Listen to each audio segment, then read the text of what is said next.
Hello दोस्तों, स्वागत है आप सभी का। सबसे पहले तो मैं धन्यवाद देना चाहूँगा अरुण दहल साहब का, जिन्होंने ये रिंग लाइट भेजी। बहुत बहुत आपका आभार। आज जो है हम चर्चा करेंगे गुरु गोचर को लेकर, और आज हम बात करेंगे स्कॉर्पियो वृश्चिक लगन के बारे में। वृश्चिक लगन जो है वो कैसे पता चलेगा? सबसे पहले जब आप किसी भी फ्री सॉफ्टवेयर से अपने कुंडली को बनाएंगे तो आपको पहला भाव जो है इसे लगन भाव कहते हैं। यहाँ पे 8 नंबर लिखा हुआ मिलेगा। अगर आपकी कुंडली में पहले भाव में 8 नंबर लिखा है तो आप वृश्चिक लगन से आते हैं, और आपके ऊपर यह प्रिडिक्शन काफी हद तक बैठेगी फिट। अब आपको किन चीजों की आवश्यकता है? सबसे पहली जरूरत जो पड़ती है वो होती है सर्वाष्टक वर्ग, जिसमें हम ये देखते हैं कि तकरीबन 28 है और 28 प्लस है तो रिजल्ट देने की क्षमता ज्यादा है। इसमें भी ग्रह जब जा रहा है तो ग्रह किन किन दूसरे ग्रहों के जिनसे उसको समर्थन प्राप्त है उसको ध्यान रखते हुए पराष्टक वर्ग है ये 4+ हो तो अच्छा होता है। इसके लिए मैंने पिछला एक वीडियो बना दिया था कि साल भर में कब रिजल्ट मिलता है। इसी के साथ साथ आपको दशा भी देखनी है, क्योंकि आपकी कुंडली में आपके जिंदगी को कौन सा ग्रह किस दिशा में लेके जा रहा है ये दशा बताती है, महादशा और अंतरदशा। इसके अलावा आपको अपने लगन को देखना होता है। अब देखिए, इस लगन के अंदर 0 से लेके 30 डिग्री तो लिखी रहेगी, लेकिन इसके कुछ हिस्से होते हैं। यहां पे हम देख रहे हैं 8 नंबर है। 8 नंबर होने के कारण शुरुआत जो है 0 से लेके 3 डिग्री 20 मिनट जो है वो जुपिटर गुरु के नक्षत्र में आते हैं, विशाखा। इसके बाद जो है 3 डिग्री 21 मिनट से 13 डिग्री 20 मिनट अगर जोड़ दूं तो 16 डिग्री 40 मिनट जो है ये शनि के पास आते हैं, अनुराधा नक्षत्र। और इसी में 13 डिग्री 20 मिनट जोड़ दूं तो 16 डिग्री 41 मिनट से लेकर 30 डिग्री की जो साइकिल होगी, यानी कि ये पूरा जो एक राशि कंप्लीट होगी, ये आएगी बुध ज्येष्ठा नक्षत्र के पास। जिनका ज्येष्ठा नक्षत्र है उनके लिए तो बुध काफी तेजी से महीने महीने में शिफ्ट होने वाला प्लेनेट है, तो उनके सोचने का ढंग महीने महीने में बदलता रहेगा। बात करें यदि जिन लोगों का लगन 3 डिग्री 21 मिनट से 16 डिग्री 40 मिनट है, तो वो शनि के तरीके से धीरे धीरे सोचते हैं। शनि जो है वो पराक्रम में चल रहे हैं और ऑलमोस्ट काफी लंबे समय तक, सिर्फ जुलाई, उसके पहले जून और उसके पहले मई, यानी कि मई जून और जुलाई में जिन लोगों का 3 डिग्री 21 मिनट से 16 डिग्री 40 मिनट के बीच का लगन है, वो घर परिवार, प्रॉपर्टी, मदर या फिर साथ ही साथ सुख संसाधनों की कुछ चाहत उनके अंदर उत्पन्न होगी। उनका दिमाग इन चीजों पे जाएगा। मोस्ट ऑफ द टाइम जो है वो हम देखें तो जुलाई से लेकर दिसंबर तक, जैसे कि पिछले समय से चला आ रहा है, तो इन लोगों का सबसे ज्यादा जो दिमाग है वो छोटी यात्राओं पे, छोटे भाई बहनों पर, या फिर हम कह सकते हैं किसी भी तरीके के कम्युनिकेशन में ज्यादा लगा हुआ है। 9th हाउस और बाकी घरों को जो देख रहा है वहां पे भी अलग आप सोच रहे हैं। जिन लोगों का लगन 0 से लेकर 3 डिग्री 20 मिनट में है, विशाखा नक्षत्र में है, वो अब ध्यान से समझें। गुरु जो हैं वो यहाँ पे लगन के एक्चुअल स्वामी बनते हैं, और वो पहले 4th हाउस में थे, अब वो 5th हाउस में आ गए हैं। गुरु पंचम भाव के कारक भी होते हैं, ये एक अच्छी बात है, और वो पंचम भाव के स्वामी भी हैं, ये भी अच्छी बात है। इसीलिए यहाँ पे कहीं ना कहीं वो एक सपोर्ट जरूर करेंगे। किसको? सबसे पहले विद्या को, दूसरा यदि आप संतान प्राप्ति के प्रयास कर रहे हैं तो उसमें, साथ ही साथ ये बुद्धि मंत्रणा का स्थान है और वो स्वामित्व भी गुरु के पास है इस लगन के अंदर। इस कारण से यहाँ पे गुरु का आना, केंद्र में से त्रिकोण में आना, ये जो है वो कहीं ना कहीं आपको लाभान्वित करेगा, प्रॉफिट देगा, हेल्थ के रिकवरी में भी सपोर्ट करेगा। गुरु का यहाँ बैठकर इस भाव पे दृष्टि डालना, ये जो है पूजा पाठ है या फिर धार्मिक यात्राएं हैं, या अगर आप बाहर विदेशों की भी यात्राएं, लंबी दूरी की यात्राएं चाह रहे हैं तो ये उसमें भी आपको मदद करेगा। यहां से बैठा हुआ गुरु जो है ये अपनी दृष्टि लाभ भाव पे डालेगा, जो कि मित्रों का भी भाव होता है। इस कारण से दोस्तों के साथ भी थोड़े से संबंध सुधरते हुए नजर आएंगे, और व्यापार है तो या आपका जो भी सोर्स ऑफ अर्निंग्स है उसमें कुछ बढ़त देखने को मिल सकती है, लाभ देखने को मिल सकता है। अगर शिक्षा के क्षेत्र में है, पढ़ रहे हैं, तो भी हो सकता है कि जो वो मेहनत कर रहे हैं लंबे समय से वो अभी तक पूरी तरीके से फ्रूटफुल नहीं थी, तो वो इस एक साल में फ्रूटफुल होती हुई दिखेगी। गुरु की जो दृष्टि है एक, वो आएगा आपका फर्स्ट हाउस के ऊपर, इस कारण से सेहत को सपोर्ट करेंगे। ठीक है, दूसरी चीज ये कि गुरु फर्स्ट हाउस को देखें तो थोड़ा सा मोटापा बढ़ने की भी स्थिति बन सकती है। जो फिटनेस मेंटेन करना चाहते हैं वो इस एक साल थोड़ा सा अपने आप को मेंटेन रखें। अब बात करें कि यदि गुरु के साथ कोई दूसरा ग्रह मौजूद है तब क्या परिणाम हो सकते हैं। राहु और केतु यदि यहाँ पे मौजूद हों तो वो गुरु की तरह ही फल देंगे मोस्टली। ऐसे स्थिति में किसी भी चीज में अचानक से होने वाले जो डिसीजंस हैं उसको बहुत सोच समझ के कीजिएगा, क्योंकि यहाँ पे जैसे ही राहु बैठा है पंचम भाव में, ऐसे लोग सबसे ज्यादा दिमाग लगाते हैं स्टॉक मार्केट की तरफ भागने के लिए।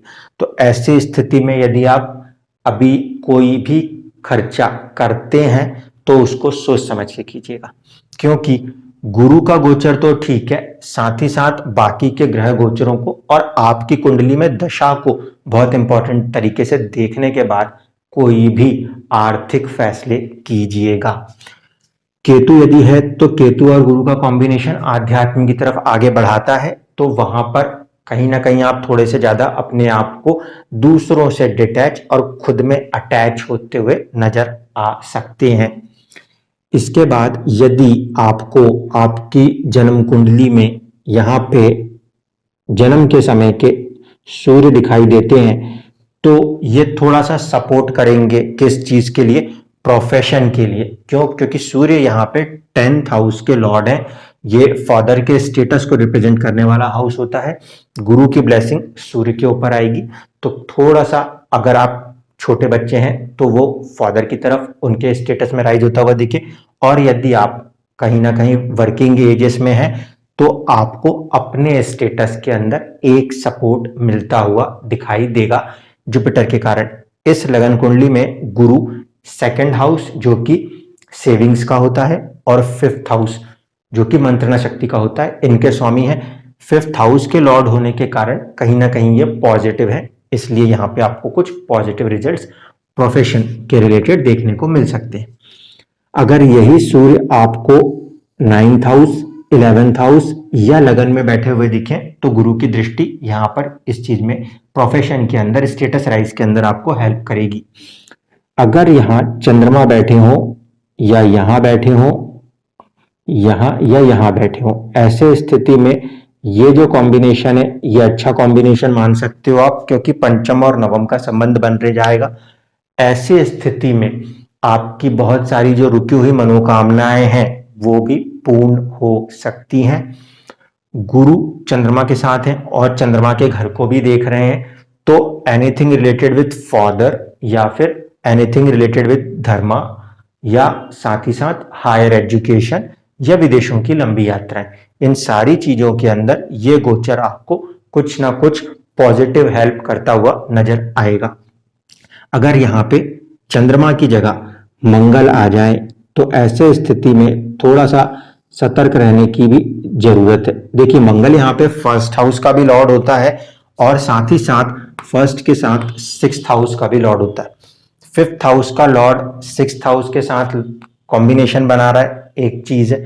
दूसरी तरफ 2nd हाउस का लॉर्ड है और 6th हाउस के साथ कॉम्बिनेशन बना रहा है, तो 2nd और 6th जो है वो आर्थिक रूप से देखा जाए तो अच्छा कह सकते हैं, क्योंकि ये धन भाव है और यहां से ये जो है ये इससे पंचम है। तो ये युति गुरु और मंगल की धन के मामले में, कुटुंब के मामले में तो अच्छी कही जा सकती है, लेकिन मंगल क्योंकि 6ठे भाव के भी स्वामी है तो थोड़ा सा जो गुरु की एनर्जी है 2nd का शिफ्ट उस चीज की तरफ आपको हेल्थ में थोड़ी सी चुनौती दे सकता है, इसीलिए सावधानी से वाहन को चलाना होगा।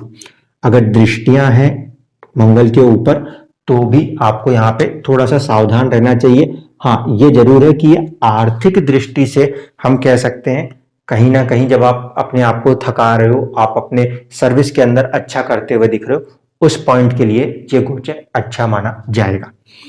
अब यदि मान लीजिए यहाँ पे मंगल की जगह आपको शनि नजर आते हो तो इस कुंडली में शनि के साथ गुरु का आना या शनि के ऊपर गुरु की दृष्टि होना ये भी आपको हेल्पफुल ही रहेगा, क्योंकि ऐसे स्थिति में यह आपके करेज को, आपके साहस को, आपके पराक्रम को बढ़ाता है। छोटी यात्राएं जो होती हैं, छोटी दूरी की यात्राएं, वो कराने में सक्षम रहता है। सुख संसाधन, 4th हाउस के मालिक होते हैं शनिदेव यहाँ पर, तो कहीं ना कहीं गुरु यहाँ पे जब शनि के ऊपर से जाएंगे, आपके चले आ रहे किसी कर्म के अंदर आपको कुछ पॉजिटिव सपोर्ट होगा, जिससे कि मन, माता, ये दो चीजें खुश रहें और साथ ही साथ कुछ विलासिता या कुछ प्रॉपर्टियां भी बनती हुई दिख सकती हैं अगर आप उस एज ग्रुप्स में आते हो तो। ठीक है, अगर आप वर्किंग नहीं हो, कमा नहीं रहे हो, तो आप प्रॉपर्टी की तरफ से सोच के इसको माता की तरफ पे सोच सकते हैं, या आप जो भी काम कर रहे हैं उसमें कुछ एक पॉजिटिव बढ़त के रूप में समझ सकते हैं।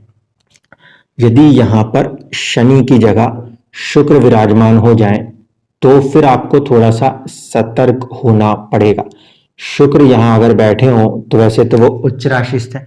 दूसरी चीज है कि शुक्र इस लगन कुंडली में 7th और 12th हाउस के मालिक होते हैं। शुक्र का 7th हाउस का और 12th हाउस का मालिक होना, ये सबसे पहली चीज तो क्या दर्शा रहा है? 7th house marriage and romance के मैटर के लिए तो अच्छा है, ठीक है, कुछ हद तक लव अफेयर्स के मैटर के लिए भी अच्छा कहा जा सकता है, लेकिन ये 12th हाउस जो है वो खर्चों का है, तो बेवजह के मानसिक कष्ट, बेवजह के खर्चे भी साथ ही साथ आ सकते हैं। यहां से तो ये लाभ भावस्थ है, यहां से यदि आप देखोगे तो 6-8 का संबंध करता है। ऐसे में विदेशों से जुड़े हुए यदि कोई काम करने जा रहे हैं, इस कंडीशन में शुक्र यहाँ पे गुरु के साथ है, थोड़ी सी परेशानी महसूस हो सकती है। अचानक से या आराम से कोई काम बन रहे हो तो उसमें कहीं ना कहीं कुछ रुकावटें देखने को मिल सकती हैं। किसमें? जब हम बात करेंगे फॉरेन रिलेटेड थिंग्स में। लेकिन मैरिटल साइड पे ये सपोर्ट होगा। बिजनेस यदि आप कर रहे हो ऐसी कंडीशन में, तो बिजनेस में भी कुछ हद तक ये सपोर्ट आपको करते हुए नजर आएंगे। अब अगर बात करें कि यहाँ पे शुक्र की जगह बुध मौजूद हो, तो बुध वैसे इस राशि में नीच के हो जाते हैं और गुरु यहाँ पे साथ आएंगे तो नीच भंग की स्थिति भी बनती है। बुध इस कुंडली में लाभ 11th हाउस इसके स्वामी है और साथ ही साथ बुध की दूसरी राशि अष्टम भाव में आती।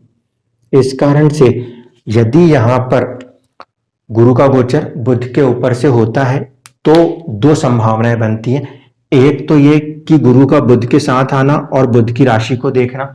ऐसे स्थिति में सडन गेन्स, सडन क्यों यूज कर रहा हूं? क्योंकि 8th हाउस का भी लॉर्ड है, तो 8th हाउस अनसर्टेनिटी, सडन, और 11th is a gains. Jupiter जब यहां से जाएंगे तो अनसर्टेन सडन गेन्स की संभावनाएं बनेगी। लेकिन एक चीज और ध्यान रखने की, क्योंकि गुरु और बुध जो है वो एक दूसरे को पसंद नहीं करते हैं, तो यहाँ पे माइंड थोड़ा सा फ्लक्चुएशन ले सकता है, क्योंकि बुध जो है वो अष्टमेश भी है। अष्टम जो है वो खोज का भी है, रिसर्च का भी है, तो थोड़ा सा मन इधर उधर विचलित हो, जो कि आपको किसी चीज को खोजने के लिए प्रेरित कर सकता है। ध्यान से समझिएगा इस कॉम्बिनेशन में, क्योंकि बुध 8th हाउस के लॉर्ड हैं, ऐसे में गुरु के साथ जब वो जुड़ेंगे तो ये आपका पंचम भाव है, आपकी सोचने की शक्ति है, वो अष्टम के साथ जुड़ेगी, तो खोज आप बहुत अच्छी कर सकते हो। अब वो खोजने के लिए पहले जो हालात होने चाहिए, वो भूमिका होनी चाहिए, वो बनने के लिए थोड़ा सा इंसान रेस्टलेस फील कर सकता है, उसके बाद ही तो चीजों को खोजेगा। तो अगर आप रिसर्च से जुड़े हुए नहीं हो तो थोड़ा सा आप अपने आप को परेशान भी महसूस कर सकते हो। लेकिन हाँ, ये अनसर्टेन गेन्स 11th हाउस के पॉइंट ऑफ व्यू से अच्छा माना जाएगा। अगर यहां भी बुध बैठे हैं तब भी, यहां बुध बैठे हैं तब भी गुरु की दृष्टि कहीं ना कहीं सपोर्ट करेंगी। हाँ, ये भाव में बदलने से क्या होगा, क्योंकि नक्षत्र बदलेगा तो जो प्रभाव है वो नक्षत्र के स्वामियों के आधार पे थोड़े थोड़े बदलेंगे, लेकिन पॉजिटिविटी फिर भी ट्रांसफर होगी। अब बात करें यहाँ पे, यदि आपके जन्म के समय के गुरु खुद विद्यमान हो तो, क्योंकि गुरु पंचम भाव में ही बैठे हो जन्म के और इसके ऊपर से गोचर के गुरु गोचर कर जाए तो ये एक अच्छी स्थिति मानी जाएगी। इसमें आपको जो धन है वो बचता हुआ भी नजर आ सकता है, क्योंकि गुरु इस पर्टिकुलर हाउस से देखें तो सुख भाव में है, संचित धन से, और परिवार के सुख में देखें तो कुटुंब के भाव से गुरु सुख भाव में बैठे हैं। जन्म के अगर आपके ओरिजिनल कुंडली में, यानी जब आपका जन्म हुआ उस समय गुरु यहाँ थे, तो आप इस समय ऑलमोस्ट 12-13 साल या 36-37 की एज के आसपास होंगे। ऐसी कंडीशनों में आप देखोगे कि कहीं ना कहीं आपकी लाइफ एक नई साइकिल की तरफ बढ़ती है, एक पॉजिटिव राइज की तरफ बढ़ती हुई नजर आती है। हाँ, अगर आप अभी टीन एज में हो, यानी कि 13-14 वाले में हैं, तो यहाँ पे थोड़ा सा ध्यान रखिएगा, क्योंकि ये पंचम भाव जो है वो प्रेम का भी भाव है और वो एज का फैक्टर भी होता है, तो वहां पे अपने आप को बहकाना नहीं है। रीजन ये है कि ये जल तत्व की राशि है, इमोशनल राशि, वहां पे आपको थोड़ा सा सतर्क और सावधान रहना है। मन लगाए रखेंगे तो एजुकेशन में बहुत अच्छा जाएगा। जो लोग चाइल्ड बर्थ प्लान कर रहे हैं वो भी कर सकते हैं। यहाँ पे गुरु की पोजीशन अगर जन्म कुंडली में रही है तो भी आपके लिए बहुत अच्छा है, क्योंकि पंचम का स्वामी पंचम में हेल्थ को सपोर्ट करता है। दूसरी तरफ पंचम भाव पूर्व पुण्य का है, पिछले जन्मों से अर्जित पुण्यों का भी माना जाता है। इस स्थिति में जब गुरु यहाँ से गोचर करेंगे तो कुछ अच्छा प्रभाव आपको देते हुए दिखाई देंगे। अगर गुरु उच्च के होकर नवम में बैठे हैं और यहाँ पे गुरु की दृष्टि पड़ती है तो भी संतान प्राप्ति के, अच्छी शिक्षा प्राप्ति के, प्रेम प्राप्ति के योग बनते हैं। गुरु यदि लगन में बैठे हैं तो ऐसे स्थिति में ये सारी चीजों के लिए पॉजिटिव है। यहां पर और यहां पर खासकर ये सेकंड हाउस यानी कि धन की बचत में भी हेल्प करेंगे। इस स्थिति में धन की बचत होगी लेकिन थोड़ी सी कम होगी, क्योंकि इस भाव से देखेंगे तो वो 12th होते हैं। तो ये रहने वाला है गुरु का गोचर आपके वृश्चिक यानी कि स्कॉर्पियो लगन के लिए। कल हम चर्चा करेंगे कि गुरु का गोचर कैसा रहेगा धनु लगन के जातक जातिकाओं के लिए। आप सभी के प्रेम के लिए बहुत बहुत धन्यवाद।